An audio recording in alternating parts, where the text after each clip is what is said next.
Arratsaldeon, bai. Iduriz pixka bat urduri daudela eta gazteak.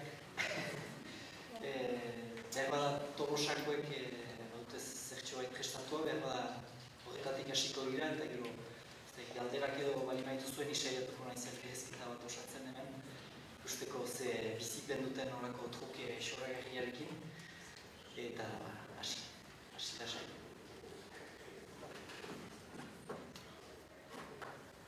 Arratsaldeon, gu Laskorai ikastolako bederatzi bateko ikaslea gara. Irene Dorronsoro, Txome Iztueta, Mona Joengoa eta Jone Alberdik. Kamuako trukea eduki ondoren, gaurko saio honetan gure partaiotza eskatzeak posta handia eman zigun, baita burdintasuna ere, izan ere, Xamen ondoan izlaria egitea gehitxo da guretzat.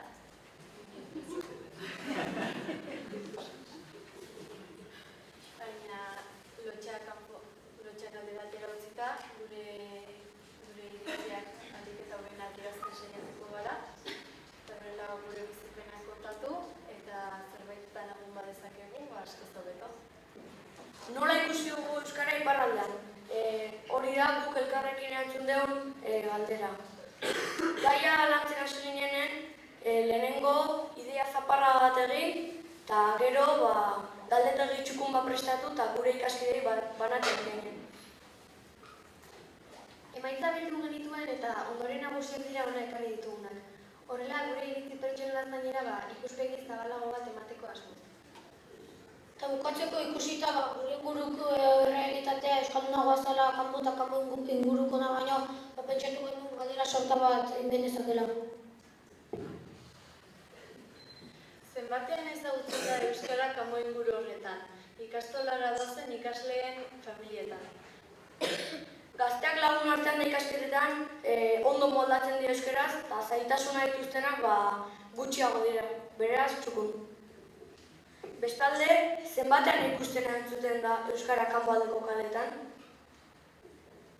Euskara kalean ikustea nekez gertatzen da. Frantsesa gailentzen da kaleen eta denen izenetan, horma irudietan eta abarretan. Gainera, antzekoa gertatzen da entzumenari dagokionez adibidez, tabernetan, parkeetan, kaleetan, eta gauza bera ordenagailuarekin, telebistan, irratian. Baina horrez gain nola dago euskara iparraldean? Oroak biritu zaigu egoera kaskarra gondagoela. Familia giroia erreparatuz, informazioa bi ataletan jaso dugu. Familia girok ezagutza eta erabilera. Ezagutzi dagokionez, kanpoko ginen familiak gehienak bizko dira. Hau da, gurasotako bat euskalduna eta bestea frantsesduna. Eta erabilera dagokionez,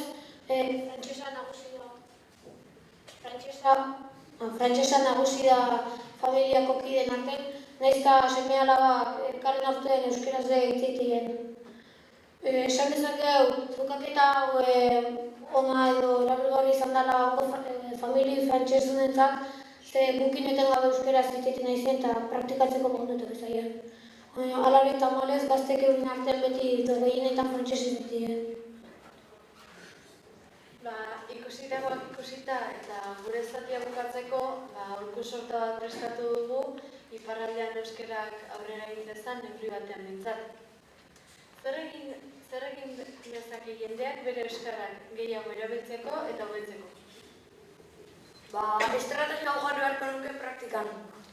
Ezagunekin lehen hitzak beti euskaraz. Euskaraz oso ondo ez dakila jakinda ere lehen hitzak beti euskaraz. Horrela, berak dakin hori erabiliko du eta erabilaren poderioz hobetzen joango da.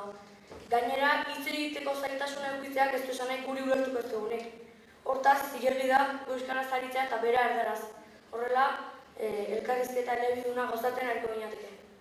Hurrengo aholkua, zer lortuko denuke horrela jokaturik? Horrela jokaturik gure hizkuntza eskubideak indartuko genituzke eta gainera euskara ikusgarriagoa egingo genuke.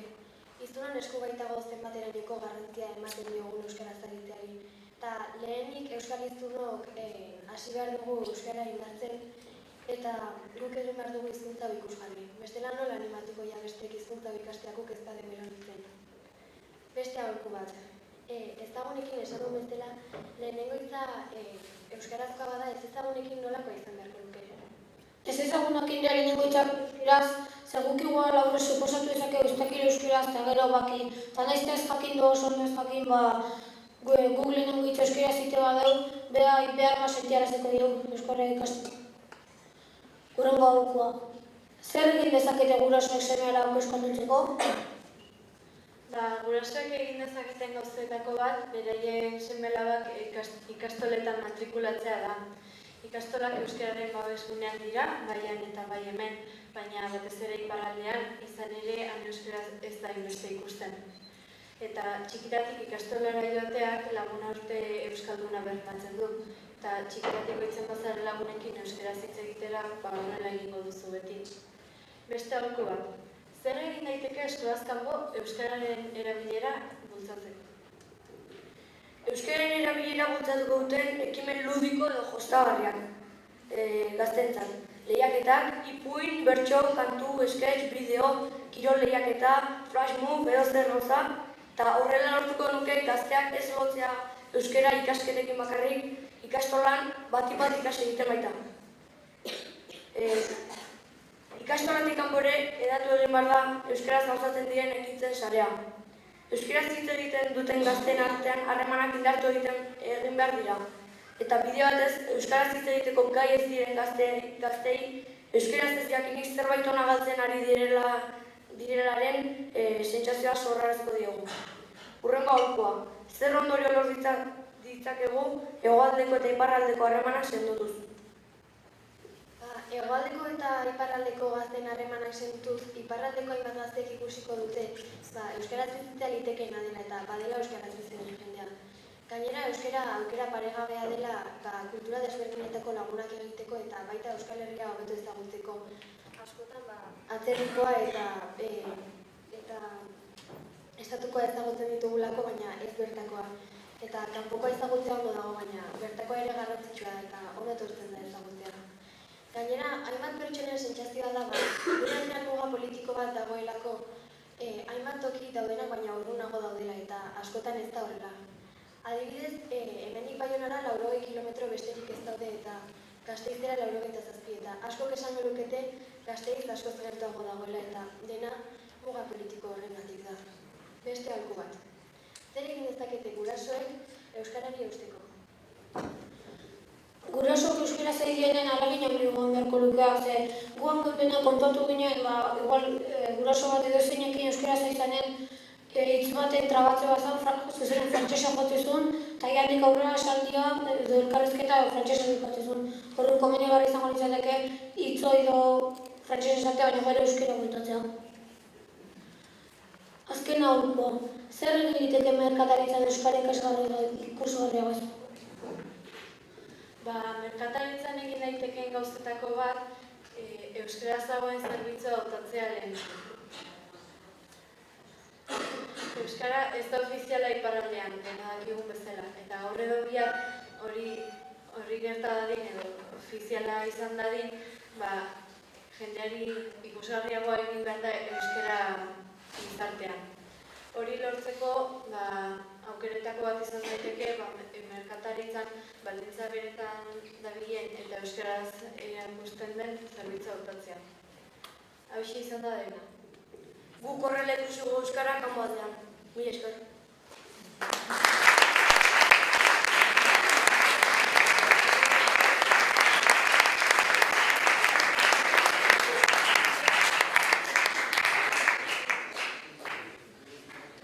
Eta gure iritziz, tankera honetako ekimenekin jarraituz, hobetzeko biren jarriko dira.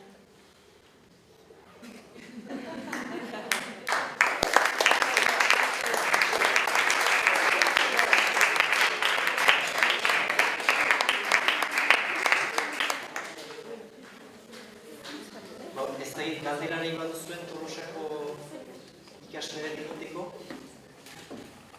Hola, beroan bero, entzunen ditugu kanbokoak, lehenik aurkeztu zuen buruak, nor zirezten eta nongoak. Ni Aizka deitzen naiz eta Angelukoa naiz. Ni Lehenaitz deitzen naiz eta Uztaritzeko naiz. Ni Benito deitzen naiz eta Uztaritzeko naiz. Eta ni Leire deitzen naiz eta Kanpotik naiz. Lehenik ze pentsatu duzuen zuen Tolosako lagunen iritzia pentsatu dute?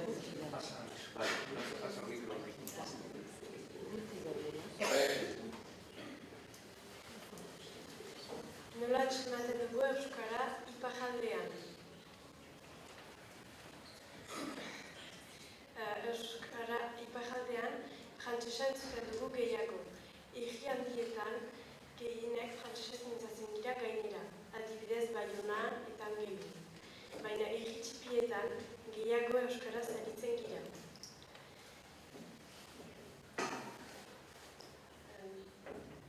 Euskara dakitenek gehienek ez dira euskaraz mintzatzen.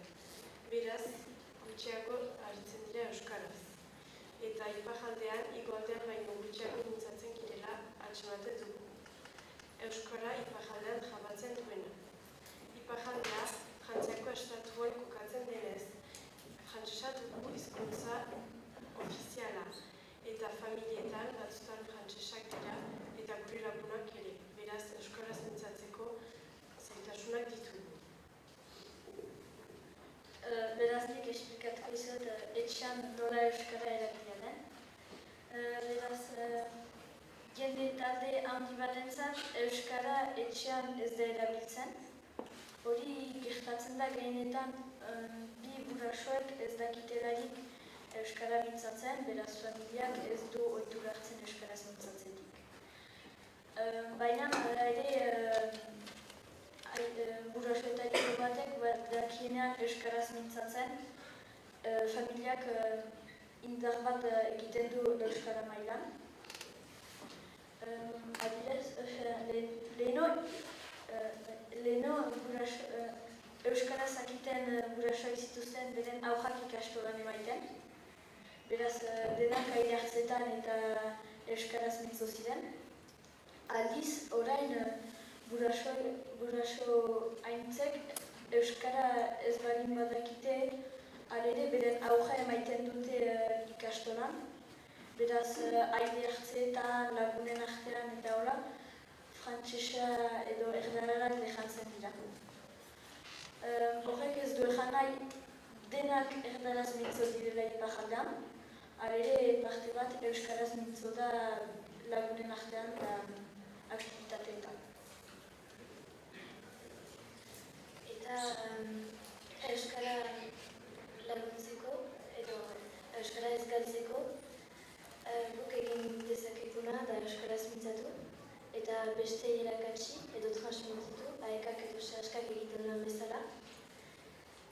Guretzat euskara garrantzitsua delako eta batzutan frantsesera jartzen dira eta horrek berbada euskararen galtzea sortzen aldu. Baina elkarren lortzen baldin dira euskara salbatzen aldu.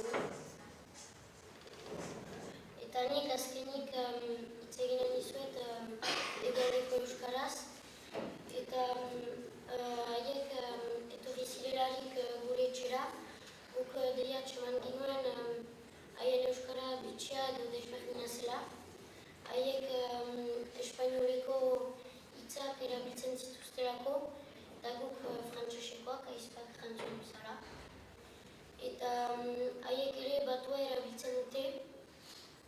Eta batua interesgarria da euskaldun guziak elgar ulertzeko.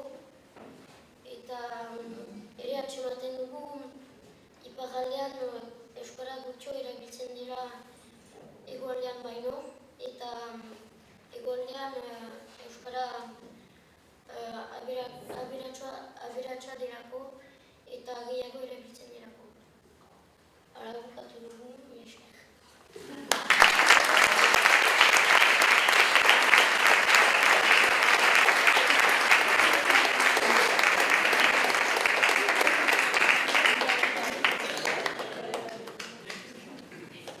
Galderarik baden, xarrodako ikasleei begira.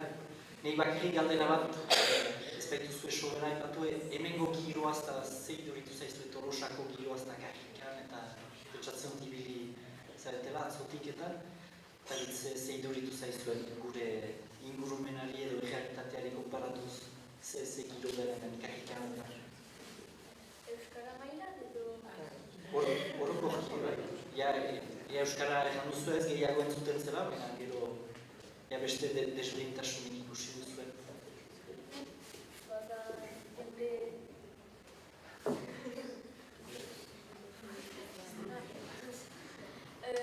Atxmaitu da, askoz jende gehiago badela kaleetan. Bajaldean, atxmaitu du jende gutxiago joaiten dira. Eta dena euskaraz da kaleetan. Eta ere, nik atxemaiten dut Tolosakoek, dutela gehiago autonomia guri konparatu zerbidez berantago sartzen dira eta gehiago egiten dira bakarrik erabiltzen dira libreki.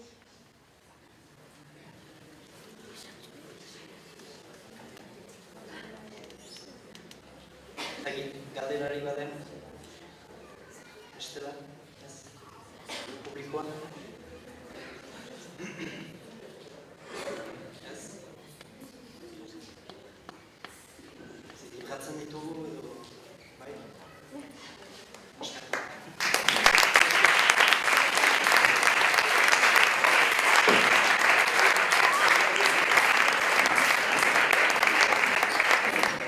Ersatean behiz ere,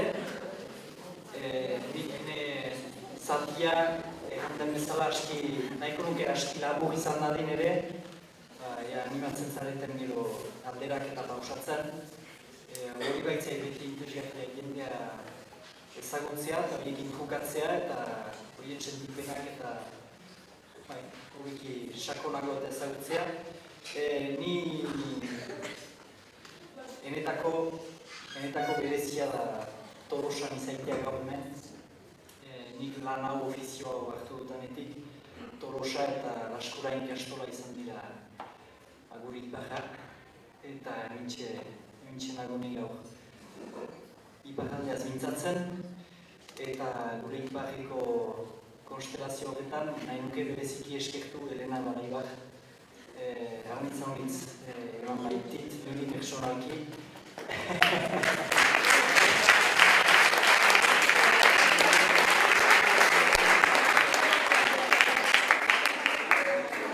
Badakit ez zaizkiola horakoak gustatzen, baina egan nahi nuen. Behingoan Tolosara etorriko horako eskertze bat.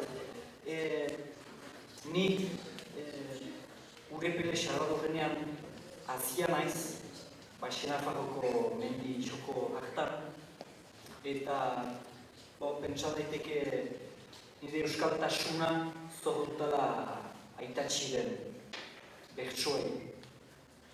Salvador aitatxi genuen, nik ez dut ezagutu, baina pentsa daiteke horra kanpotik begiratuz eta lasterbideak hartuz, Salvadorek zuzenki eta Salvadoren aurrak zuzenki ukanduela eragin anigan, ez da ala izan. Niz naiz hain bertsozalea atera, eta gaur egun hemen balimana izuekin euskaraz mintzatzen, erramezake debeku bati zordiota. Debeku bati. Izan ere gu etxean aurrakin delarik, etxearen esparruan, ni ez nahi bat ere ikastolan eta ibilia, beti frantses eskola ere bakar hartan ibili izan gira, eta etxean debekatua zitzaigun frantsesaz mintzatzea. Eta hori izan da aski berezia bizitzeko, alde batetik hori errian giroa nahiko euskalduna zen, baina ez baitez bada kontzientea. Horrez gain gure konsumo guzia, telebista eta liburuak eta frantsesez ziren, baina behar zen euskaraz bizi. Naiz eta plazer guzti hartu, behar zen euskaraz bizi eta etxean, hala zen. hitz bat egan orduko frantsesez, aita hori nuen ondoan, zutzaitut, egin nuen bere ala itzuli, horako gauza batzu, baziren, behar bada bitxi idurituko zaizkizu ez zuei. Baina, ni segur nago, debeku hori gabe ez nintzela gaur hemen euskaraz mintzatuko zuekin. Ikusi baititut nire adineko aurrak, gure bentajak, nik bezala eskola frantsesean ibili ondoan, etxean ez zaie eskatu indar hori euskarari eustea, eta gaur egun ez dute ahas galdua, baina nekeziak dituzte euskara erabiltzeko, eta hor, hala ere, ume egiten hasiak dira, eta 10 urte inguru ditugu, eta ume egiteko adina omen da hori, eta hasteko behintzat. Eta aitortu didate, bera gisidora, bestan Euskal Mozkojak eta zirenean, nimia besoetan onkan duten lehen momentuan, atera zaien lehen hitza euskara izan dela. Orduan hor, badu itxaron pixka bat, eta hor guk euskaltzalek eta euskaldun kontzienteek hor izan behar dugu hori erikatzen. Segur aski gurasoek frantsesez mintzatzeko debeku hori aplikatu digute beraiei garaian eskolan aurrak zirenean debekatua baitzitzaien euskaraz mintzatzea. Ezagutu dugu garai hori, ez dugu franko eta horakorik ezagutu guk jan, baina hala ere eskola frantsesean debekatua zen euskaraz mintzatzea, eta zigortua eta nahi dena. Eta eskolan zigortuak zirelarik, gero bitartean etxean jakiten zen eskolan zigortuak izanak zirela, eraz etxean ere biztana zigortuak izanak zirela. Halako gauzak bat ziren, eta amak aitortu izan dit, guri euskara frantsesa debekatu digutela, haiei frantsesa edo euskara debekatu dietelako. Halako erreakzio psikologiko bat izan da, eta egan dit, ez ginuen beste tresnarik, guk euskaraz gure arteko harremana eta iruleiko irratia genuen makarrik, eta ez baino debekatu galduko zenuten. Eta guk aplikatu dugu halako mekanismo psikologiko bat, debekuari erantzun dugu, ez baitugu besterik ezagutu, orduan gauza bera aplikatu dugu, hain segur ere inkontzienteke gure aurrekin. Kontua da, hala ere, biak bertan, barimanoa, aita eta amaren ikustera, eganez eta leporatuz euskara inposatu didatela, gaiztoak izan direla nirekin eta euskara inposatu didatela, hain segur ere ez zuten jakinen zer erantzun hori. Erabat galdurik edo despistaturik egonen ziren, eta hain segur ere nik diskurso hori atxikiko banu gaur egun horiekin, pentsatzen dut kulpabilizatzen edo hasiko liratekeela. Ez baitira, hemengo gazteria hasteko, hemengo gazteria bezaimat jantziak hainbat gauzetan entzun ditut, nahiko argiturik, hemengo ikasleak aldarrikatzen lehen hitza euskaraz egin behar dela eta holakoak, eta hori gure gurasoentzat ezinezko gure pelet baina Donibane Gerrazin edo Baionan zango bat sartu dugu, horiek nahi dute normalak izan eta frantsesez hasiko dira dendetan, eta ez da horakorik izan. Kulpabilizatzen hasiko lirateke, eta nik uste, ni gaur egun nire ofizioaren bidez gurasoekin eta hainbat lan eraman izan dut azken urteetan, eta nik uste kulpabilizazio sentipen hori aurkitzen dela. Gaur egun ere, ikastolako gurasoengan, kulpabilizazio edo konplexuak hasteko bai. Ez dute baitez kulpabilizatuko, baina hainbat konplexua dute, eta hainbat arazo eta gatazka ukan ditu azken urteetan gurasoen arloan. Guraso erdaldunek eta euskaldunek hizkuntzaren gaia aipatu orduko zartatzen ziren. Izan ditugu halako gatazka ez hain bortitzak, baina aski korapilatsuak, eta ez ginuen sobera ulertzen nuntzen arazoa. Eta horiekin gaualdi batzu eta sentsibilizazio saio batzuk eta eginez bezala, konturatu gira euskaldunek bazutela hainbat konplexu. Jadanik egiteko euskaldunak zirela.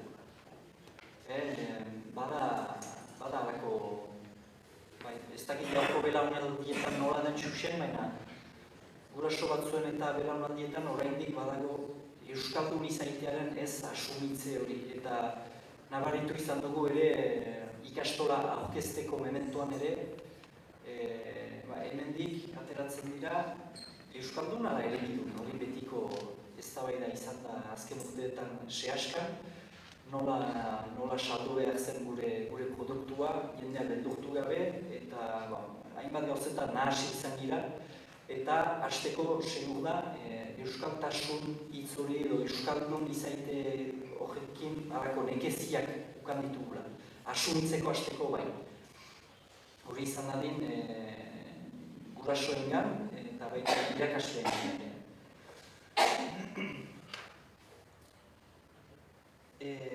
Ikusi dugu ere halako gatazkak edo eztabaidak bazirelarik gurasoen artean euskaldunek berehala eskubidearen paradigmara jotzen zutela. Leporatuz guraso frantsesdunei eta euskaraz bizitzeko eskubideak kendua zitzaiela, adibidez bilkura batzuk eta edo biltzar nagusi batzuk eta frantsesez antolatuz. Hori gerozta fenomeno orokorragoa izan da garai batez, biltzar nagusiak eta frantsesez iragaitea ikastoletan. Eta baina ez dakit erreakzio egokia izan den eskubidearen paradigmara eta ofizialtasunaren paradigmara eta jotzea horako eztabaidetan. Ikusi behitugu eztabaida geratzen zela biktima, erasotzaile dikotomia batean, eta ez dakit ze giro sordaiteken gero ikastola aurrera eraman behar delarik eta euskaraz funtzionatu behar delarik. Aurkitu ditugu euskaldunak ez jantziak, hainbat kontutan. Ez jantziak soziolinguistikan, hizkuntz ekologian, identitate kontuetan ere nekeziak bazituzten, eta horiek aipatzeko eta pixkat arlo horretatik jo dugu. Erran ere, nire kritikak bukatzeko, iparraldeko euskalgintza nire ustez, eta hori nire iritzia da, sobera mugatu dela ofizialtasunaren aldagian. Ez diot ni deuskentzen ofizialtasunaren eta eskubidearen gaiari, badakit funtsezkoak direla, baina gure mezuetan eta iduritzen zait hortan gelditu direla. Euskararen ofizialtasunaren aldagia aski gai dogmatikoa izan dela iparraldeko euskalgintzan. Naiz eta segitu dugun ikastolak eta eraikitzen eta AEK ere garatu den eta sortu den euskararen erakunde publikoa eta baina mezu nagusia hori izan da eta badut beldurra jendea pixka bat ege dela gauza horrekin, kontu horrekin ikusiz ofizialtasuna ez dela etorri. Borrokatu gira hainbat eta hainbat urtez ofizialtasuna aldarrikatuz, egin du manifestazio ikusgarriak, baina ala ere parean ez dute amore eman eta argiki egan dute, ez Parisen, ez dute nahi euskara ofiziala izan honen. Eta gu aski ez dakit tematu giren edo hasteko ez ditugu beste bideak aski johatu nire iduriko. Eta hori nabaritu dut hainbat elkarrizketa informaletan zenbait jenderi eta nahiz eta euskaltzale izan eta abertzale izan eta nahi dena erraiten erresago zizaiela baso bat edo ostatu batean, taberna batean baso bat euskaraz galdegitea Tolosa edo Donostia edo Iruña batean Baionan baino. Eta nik galde egiten nien, zergatik erresagoa zaizu. Eta kasik aldi oro erantzuna izaiten zen, toki horietan, Donostien, Iruñan eta euskara ofiziala da. Beraz, zilegi sentitzen naiz, nire basoa euskaraz eskatzeko, edan nahi dudan basoa euskaraz eskatzeko. Eta hortik sortzen ziren alako eztabaida informalak. Eta erraiten nien, baina ofizialtasuna behar duzuzuk mundu untan, mundu zabal untan, euskaldun zilegi sentitzeko. Paris edo suprefetaren baimena behar duzu euskaraz bizitzeko. Eta pixkat, elkarrizketa sakonduz bezala, konturatzen ziren, horien esku hainbat eta hainbat gauza bazirela egiteko ofizialtasuna eskuratzeko bidean. Eta ederki erran digute ere Tolosako ikasleek. Pixkat beldur hori, pixkat erregirela ofizialtasunaren aldarri horretan, eta ez dugula gehiago ikusi euskara gure loragide gisa. Loratzeko bide bat egunerokotasun batean gu izaiteko manera bat zela euskaraz bizitzea eta ez ginoela baita ez bada ofizialtasunearik kulturalki eta loratzeko gauza batzuetan. Gero badut berze beldur tipi bat ere, pixka bat orain arte gauza biziki onak izan dira gauza emozionaletan, bai? Abenduaren 3an, Euskararen nazioarteko egunean, badakigu erantzuten. Korrikan, badakigu erantzuten. Horako emozio handiko ekitaldietan eta maisuak bilakatu gira, zuei bezala, pentsatzen dut. Baina gero zaitasun gehiago dugu arrazoi bide batean kokatzen, bai? Neke zaigu plangintza batzu aplikatzea gure egunerokotasuna aldatuko dituzketen plangintza batzu, bai? Baina aldi berean berriz etortzen naiz hastapeneko gogoetari, dudak ditut ze egetaraino eraikiko ditugun plangintza eraginkorrak ez bagira gu jantziak soziolinguistikan. Hizkuntzen arteko mekanismoak ez baditugu ezagutzen, edo ez balin badakigu diglosia existitzen dela ere. Eta horregatik gure sentsibilizazio gaualdietan eta orain tailer batzu bilakatuko direnak gurasoak formatzeko, hori baita gure ildo nagusia bi artikoiti sehaskan, gurasoak formatu nahi ditugu gauza kontu horietan, arrazoi bidezko kontu horietan. Pixka bat jantztea izanen da gure desafioa. Ikusi baitugu, esperimentatu ditugun tokietan ze eraldaketa ekarri duen horrek. Pixka bat soziolinguistika eta landuz ikusi ditugu ikastola batzuetan gauzak eraikitzen hizkuntz politika batzu finkatzen, sendoki, eta partekatzen eta jendeak argudiatzen zergatik defenditzen zuten euskararen aldeko plangintza bat, hizkuntza politika bat, eta jendea joan da ikasten azken 20 urteetan ikastola batzuk izan ditugu aitzindari, horretan guraso batzu bereziki izan dira aitzindari, eta ikusi ditugu euskaldunak buru altxatzen. Egan dizuet lehen nolako konplexuak zituzten, nik ikusi ditut delako arrazoi bidezko gai horiek landuz bezala burua berriz altxatzen. Eta ikusi ditut erdaldunak horiek pixka bat ikastolaren munduan eta bizitzan pixka bat bazterturik sentitzen ziren, eta hainbat kontu eta ulertu ondoan eta euskaldunak ere konplexurik gabe ikustean motivaturik ikusi ditugu, zinez. Motivaturik ikastola aurrera eramateko eta batez ere euskara beren aurrari lotzeko. Egan behar baita, badela tendentzia hori ere alde batetik aurra eta beste aldetik euskara ikusteko. Euskara zaindu behar dugun altxor polit hori dela, baina ez euskara ez dugu hor ondoan, edo ez dugu museo batean, hemen dugu gure baitan izaitekotan, edo ez da izanen, eta ez gira euskaldun izanen.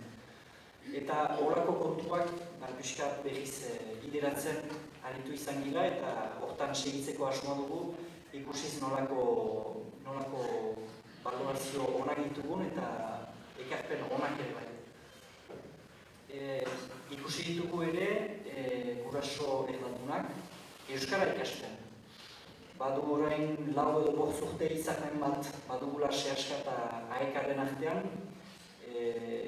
ikastoletako gurasoak gau eskoletara bideratzeko eta biziki konten gira azken 3 urteetan segurtatzen baititugu 130 guraso gau eskoletan. Hori zuentzat beharko da xifra edo zenbaki ridikula izango da, baina guretzat da espero ez ginoen gauza bat. Urte guziz 130 guraso izatea gau eskoletan, hori da guretako zoragarria. Eta hildo horretatik nahi dugu segitu jendea formatzen, batez ere gurasoak, eta nahi nuke gurasoekin eginen dugun tailer hori gaztetxoekin ere jobatu. Ikusi zer eman dezakeen halako gogoeta batek gaztetxoen gana. Ikusiz berek ere aitortu dute zaitasun duten euskarari eusteko.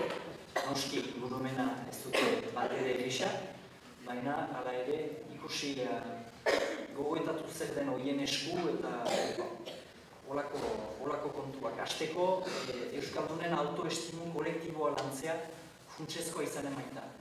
Eta nik uste, ofizialtasuna aipatzen dugu, ofizialtasun eskasa, ofizialtasunaren aldagia, baina pixka bat,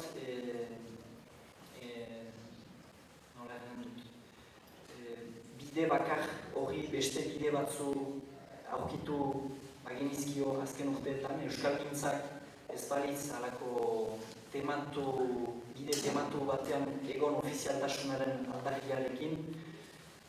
Nik uste euskalgintzak jakin izan balu formakuntza bat bideratzen azken urteetan, nik uste orain baino aixare urgunago izan dela, urgunago nahi dut zentzu baiko gean.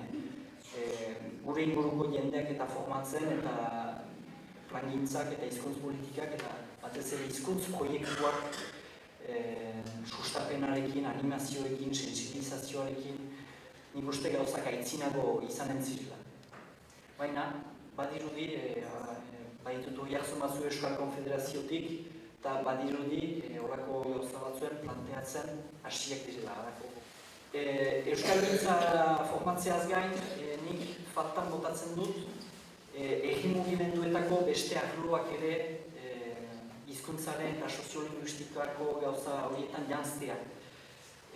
Adibide deigarriena zait Euskal Herriko Laborantza Ganbararen kasua. Denentzat, niretzat ere mugimendu bikaina da Euskal Herriko Laborantza Ganbara. Autoeraikuntzan ezagutu dugun eredu paregabea da azken urteetan. Ikastolek eman zuten, gau eskolek ere eman zuten eredu bat autoeraikuntzan. Nik uste Euskal Herriko Laborantza Ganbarak oraindik berze egin bat lortu duela autoeraikuntzan.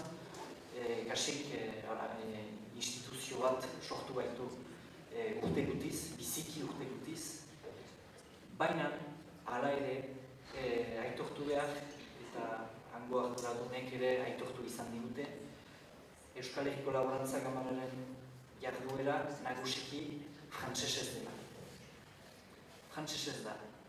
Izan dituzte beren arrazoiak, badakit jende biziki pragmatikoa dela eta nahi dutela jendea albezen bat konbentzitu urgentzia dela balio, elkartasunezko balio batzuk eta garapen irankorrak badu sekulako tokia iparraldean.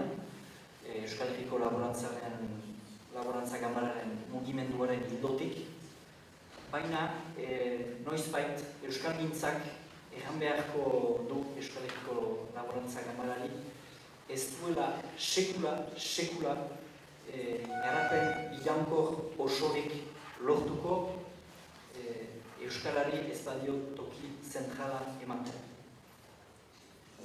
Edo bederen ez badu lehentasunetan ezartzen. Gainera, Euskal Herriko Laborantza Ganbarak dakarren elkartasun mundu hori zoragarria izan zitekeen edo izan daiteke oraindik euskaraz bizitzeko motivazio gehiago aurkitzeko, bai? Hainbat jarduera edo orain arteko baino jarduera gehiago euskaraz egiten balute, batez ere barnealdean, Nafarroan eta Siberuan baritzateke indartzeko aukera. Baina ulertu beharko dute, nagusiki frantsesez segitzen duteno,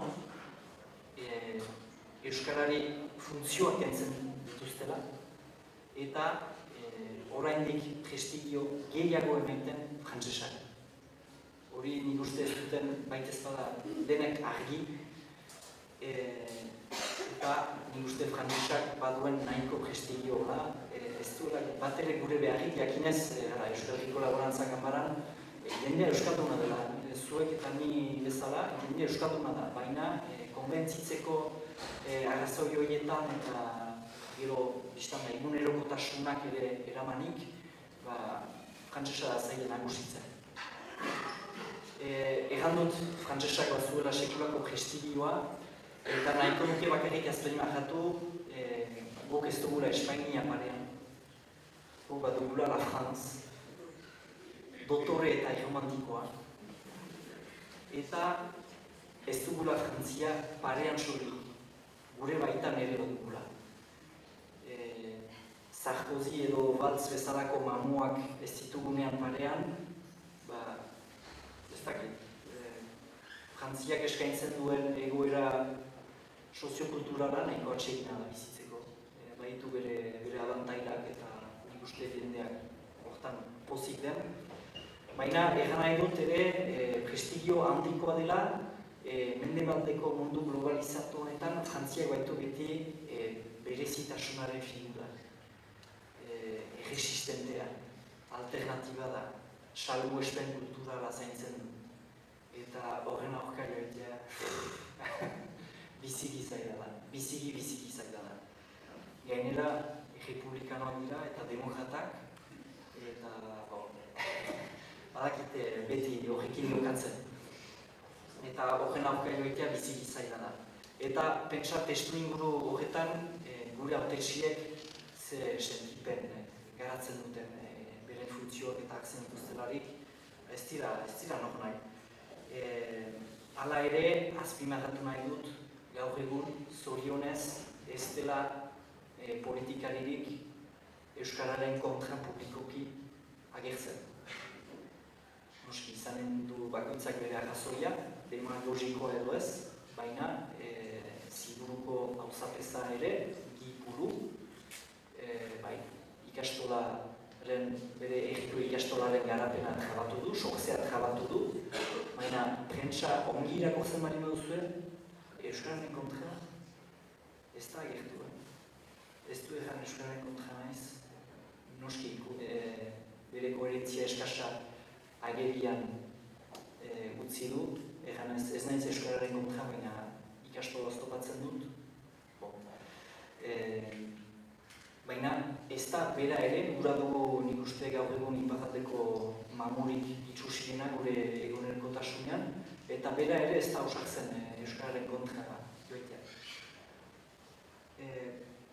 Gero aitortu behar hala ere, batzuek aitzinamendu gisa ikusten dute, nik ere bai, euskararen kontra ez agertzea publikoki, hala ere, hautetsien euskaltzaletasuna fede onera eta atxikimendu moralera mugatua da.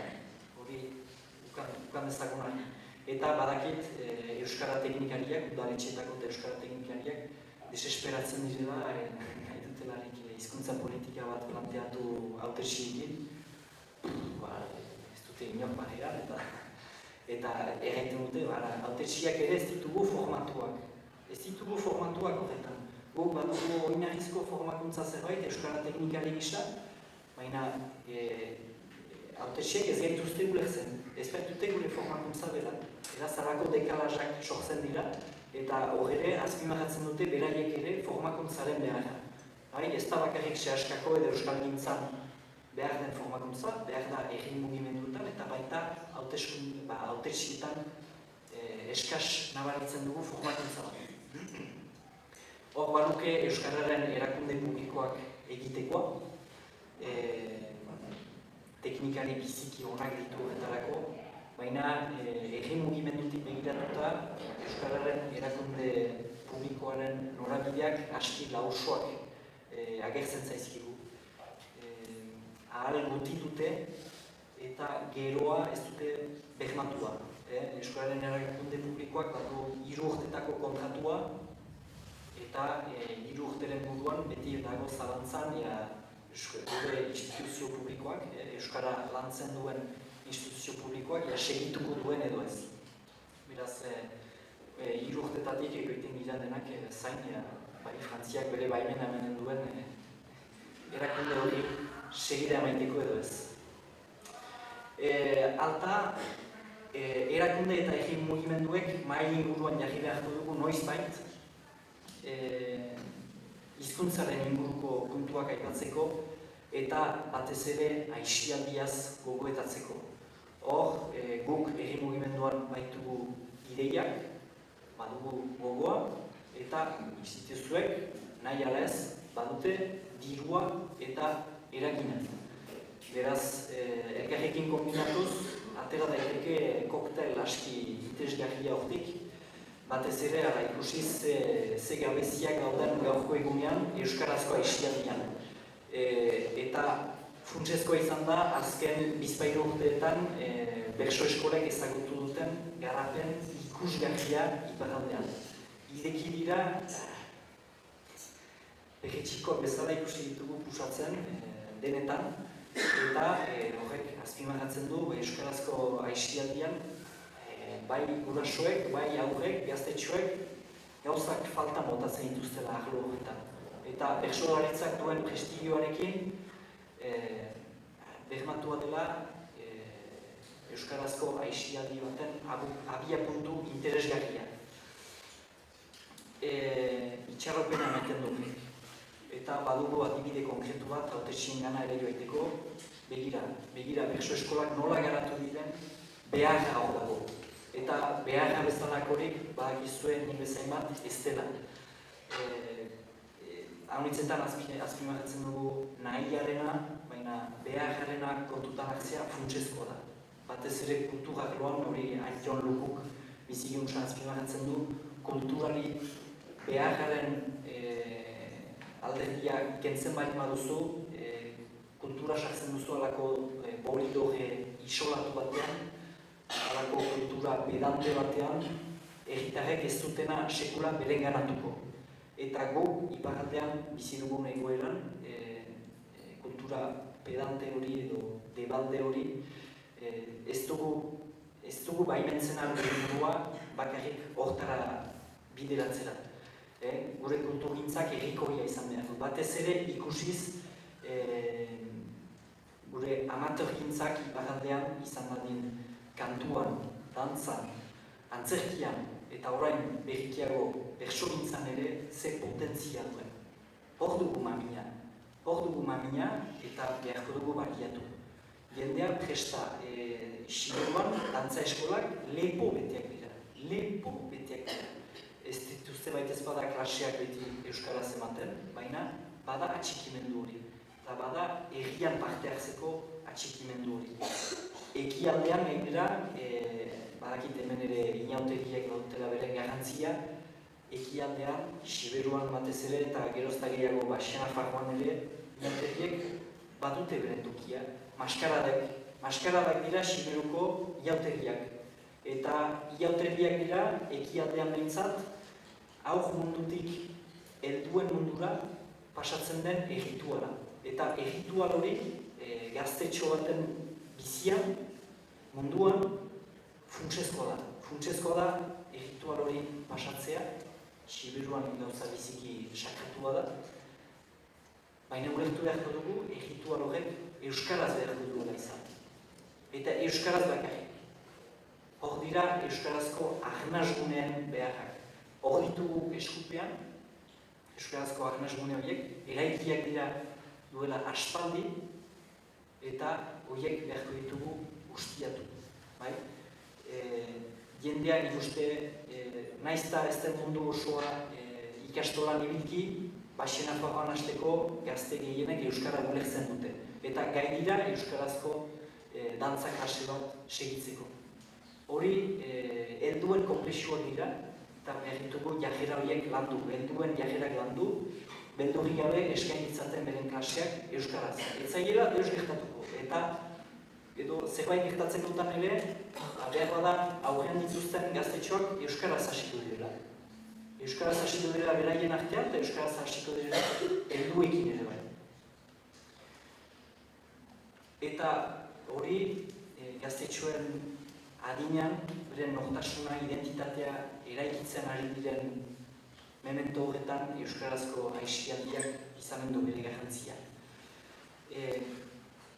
Bukatzeko, errepikatuko ditut hemen gazteek erran dituztenak, ulertzeko dugu oraindik Ipar Euskal Herrian ahmairu lingustikotik ateraz euskaldunok sekulako ahalmena daukagula gure esku. Guretzat korrikako leloa euskaldun zinez etorri da bikainki.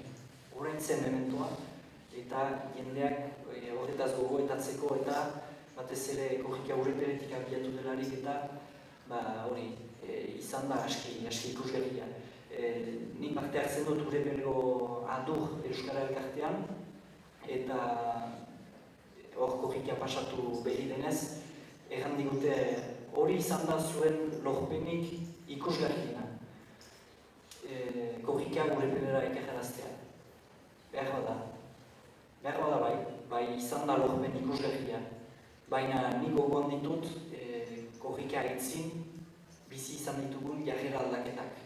Orain arte, beti frantsesez ari ziren egitarrak eta gazteak gurekin lehen handikotz euskara zuzendu zaizkigu. Euskaraz mintzatu gira lehen handikotz, ni hastiko azken 30 urteetan nire herriko gazte batzuekin nintzen sekula euskaraz mintzatua. Eta hor, korrika baino lehenago izan da fenomeno bat, ikusi dutelarik guk adur euskara elkartean, euskaltzaleok, asumitzen ginuela, euskalduna ginela eta zer.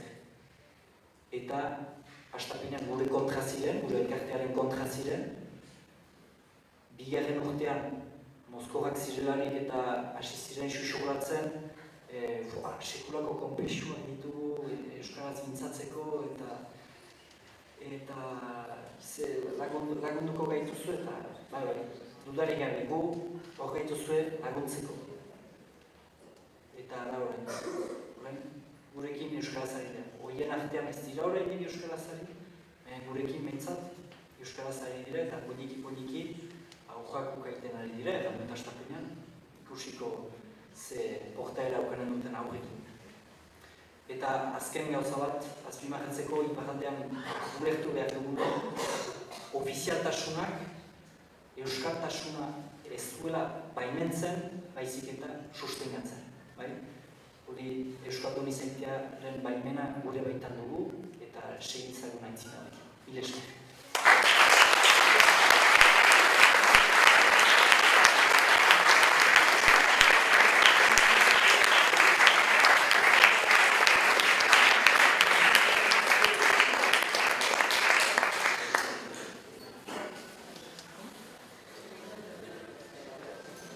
Galderarik edo baden, ez duzuen dena ulertu, gure posible da.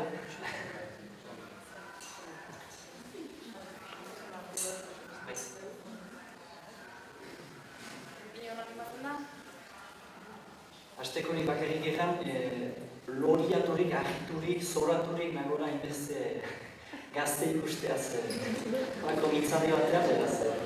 Ni batzuek zinez, hori zait argi garri dena.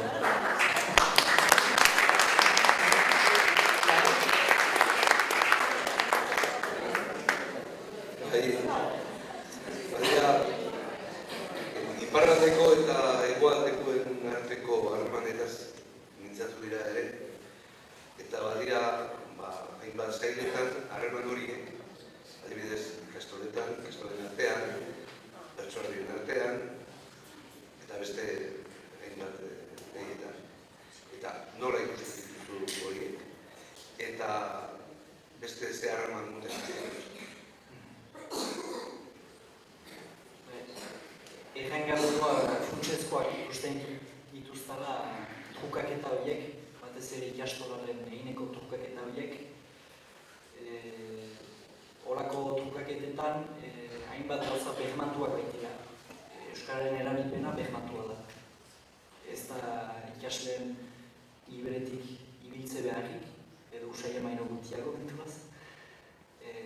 Eta hori da, jadanik, girotze bat behematzen du, euskarazko giro bat, nik uste giro berdintsua aurkitzen dela bertso eskoletan. Bada motivazio hori, beren baitan duten motivazio hori ateraraztea. Nik uste giltza bat hori izan daitekela, eta horako trukaketak badakien nahiko garesti izaten dira autobus eta kontu horiek, baina lehentasunetan ezartzea hori funtsezkoak dira. Bertso eskoletan ere hori ulertu dute, udalekuak eta eginez. Badakit ikastolean ekartean jaz lehen aldikotz antolatu zutela Xiberun egonaldi bat, trukaraziz hegoaldeko eta Xiberuko gazteak, eta begiraleak eta zinez loriaturik egon dira. Aurrak edo gazteak beren baitatik motibatzen dira eta nahi dute elger ezagutu eta nahi dute elgerrekin eraiki eta elgerrekin sortu eta bada alako motivazio bikaina. Eta gero badakit semidetzeak ere badirela egien artean, adibidez Uztagiz eta Tolosaren artean, horrakoak ere funtsezkoak dira, batez ere Tolosak eskaintzen duen eredu hori, ikusiz Uztagizen orain ze lanetan ari diren, nik uste baduten ikastekoa honitz Tolosaren gandik. Eta gero nik indarnitzazke horako trukaketak delako aikatzen zuten gazteek muga politiko horren inguruan bizi diren egietan. Adibidez, Sara eta Bera artean edo Sara eta Lesaka artean, orain arte baino trukaketa gehiago antolatuko nituzke. Guk gure pelen lortu dugun bestarik politena izan da, Nafarroa garaiko egiekin trukatu dugularik, antolatu dugularik besta bat mendiaren erdian antolatu dugu joan iraian besta bat, eta jendea bizik polita zen, ikustiak nola trukatzen zen, elgarrekin, euskaraz, jakinez, tranquil girela, frantzesik ez dakizue. Espainolez hizkuntza askon moldatuko gira, baina nahiago euskaraz. Beraz, hori, nik uste muga hori, muga deitu behar da, baina muga horren inguruan bizi diren egietan nik lehentasuna hortan emanen nuke. Adibidez, Txingudi batean ere, Hendaia eta Irun eta Hondarribia arteko trukaketak eta horrek, horako harremanek eta egunerokotasun batean eta eraikitzen diren harreman horiek dute hausten ere azkenean muga hori. Euskarak hautsiko ditu mugak nik fedea badut hortan, ikusiz orain arteko esperientzietan ze emankortasuna ikusi dugun. Eta azpimarratu izan diot, ikusi dut Kiki ere hemen dela. Egiboaren berbak emankizunean, hainbat gauza badira biziki musa direnak, baina niretzat bikainena da Kike ibiltzen dela naturalki Amikuzetik, Iruñara, Zarautzera ibiliko dela emankizun berean, toki batetik bestera, erran gabe, are, bagoaz iparaldera eta ikusiko dugu nola denan, eta bagoaz ikustera gaixoak zertan diren, eta ez hori egin zuen behar zelako, baina geroztik, horako naturaltasun hori, Triboren berbak izan daiteke eredu ere Euskal Telebistan albisteetan, iparaldea aipatzen da, bakarrik albiste txarrak direlarik iparaldean, edo korrikadelarik ere hor egiten dira gauzak zuzenean, baina naturaltasun hori eskastaigu edabideetan ere. Ez Euskal Telebistan bakarrik nik berria lan egin izan dut eta hortan ere nabaritu izan dut zentraltasuna hementzela Gipuzkoan, Euskal Herria hementzela Gipuzkoan eta nik bizi izan dut diasporako kide bezala izatea horako egoeretan. Antolaketari dagokionez, antolaketa, adibidez, ikastolen elkartea, AIKA, eta zer, hori nola ikusten dut. Trukaketaz gain, antolaketa. AIKA aipatu baitu, Guillermo, badakit forum den barnetegian, azken urteetan ikasle gehiengoa iparaldeko jendeak osatzen duela. Zerbaitengatik izan da. Hori biziki interesgarria zaite. Ez dakit noizbait norbaitek aztertuko duen, zergatik iparaldeko jendeak joan nahi duen forura, edo barnetegi bakarra delako AIKarena hor, edo jakin nahiko nuke, prest iratekean, adibidez, gure pelen eginen bagino barnetegi bat, Iruñako jendea, etorriko iratekean, Euskara ikastela gure pelela. Horako gauzak, nik uste gauza sinpleak baztertu ditugula azken urteetan, eta hor jarri girela krisia dela medio iduriz, gauza sinpleetara itzultzen ari girela, eta horako trukaketa horiek funtsezkoak direla, bidean galdu ditugula, hor berreskuratzen ari girela, eta lehentasunetan ezartzea hori gaztetxoetan eta Euskara ikasteko mementuan hori funtsezkoa izanen da. Batez ere bali badugu Euskal Herri bat eraikitzeko gogoan noizbait, uste hortarik ere hasten den.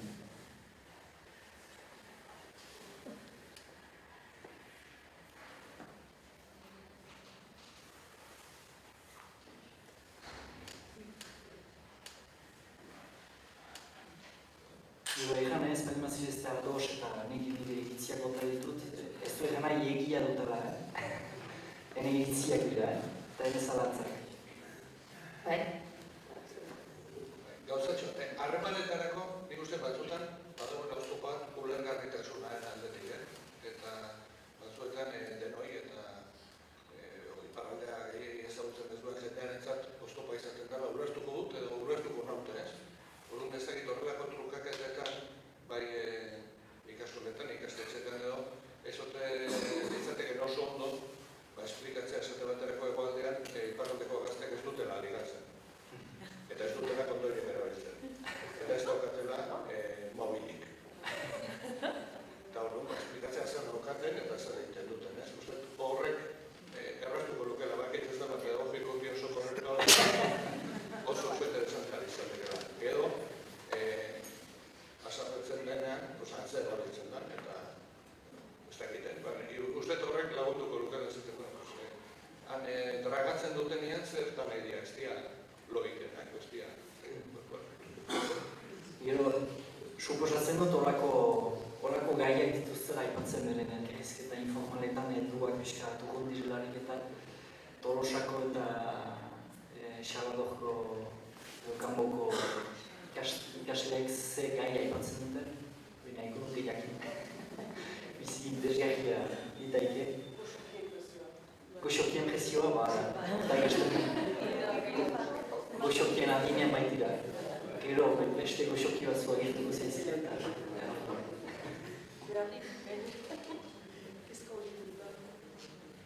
ez gero egia da hizkuntzan ere nabaritzen dela naturaltasun falta hori eta badakit nire lehen kursiak eneko bidegainek idazten du eleberriak eta idatzi izan ditu eta badakit argitaletxeen munduan ere badela hori iparraldeko idazleen argitaratzeko beldur bat liburu ez delakoan salduko edo ez delakoan ulertuko eta badakit hortaz nahiko kexu izan dela. Eta baitugu idazle biziki interesgarriak, Txarro Borda bat dugu, ezagutzen zuen denek. Txarro Borda zaparte ere baitugu idazleak eta biziki interesgarriak direnak. Eta egiz sineste handia badut hortan, irakurriz ere elikatzen dela gure iztegia, telebistaren aurrean baino aisegiago. Eta behar da ikastoletan, literatura saioetan eta ez dakit zeinetan hemen Tolosan lantzen diren iparraldeko idazleak. Hori funtsezkoa da, eta ez Etxepare bakarrik, Etxeparetik hasi eta gura hasi baitzen, eta gaur egungo jendeak trukatu eta nire trukaketetan garrantzitsua zait trukaketa fisikoa, egunak egerrekin pasatzen dituztelarik, baina nik uste hori bezain interesgarria den trukaketaren prestaketa. Ez dakit e-mailez eta trukatzen dute egerrekin eta hortan da egunerokotasuna hortan da giltza eta harremana atxikitzen duten eta zer egin beharko ginuken harremana atxikitzeko. Noizbait udalekuek beharko duten lekukoa hartu.